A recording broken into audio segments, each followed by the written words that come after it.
بسم اللہ الرحمن الرحیم نحمدہ ونصلی علی رسولہ الکریم۔ نیشنل پریس کلب اسلام آباد کے عہدیداران،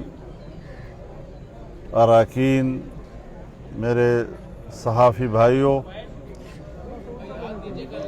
آج یہاں ہمارا آپ کی خدمت میں آنا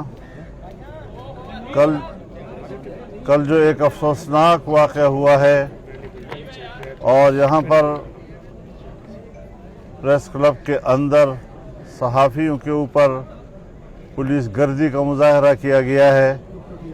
میں شدید الفاظ میں اس واقعے کی مذمت کرتا ہوں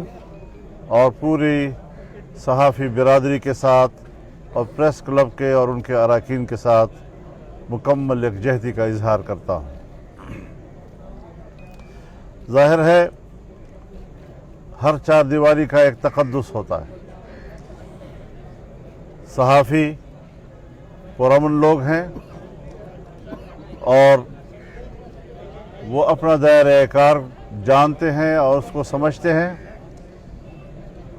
اور اس حوالے سے وہ اپنا کردار ادا کرتے ہیں۔ یہ صحافی کوئی باہر فیلڈ میں نہیں تھے کہ شکایت کی جا سکے کہ انہوں نے گھر سے باہر جا کر کسی کے خلاف تجاوز کیا یا قانون ہاتھ میں لیا، بلکہ اپنی حویلی میں موجود ہوتے ہوئے پولیس آئی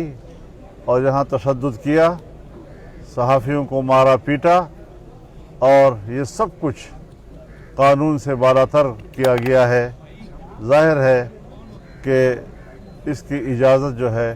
وہ نہیں دی جا سکتی، اور آپ حضرات کا جو احتجاج ہے ہماری نظر میں وہ بجا طور پر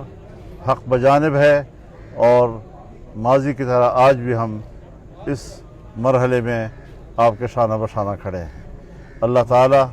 پاکستان کی حفاظت فرمائے اور اس ملک میں آئین اور قانون کی بالادستی کو اللہ پاک یقینی بنا دے۔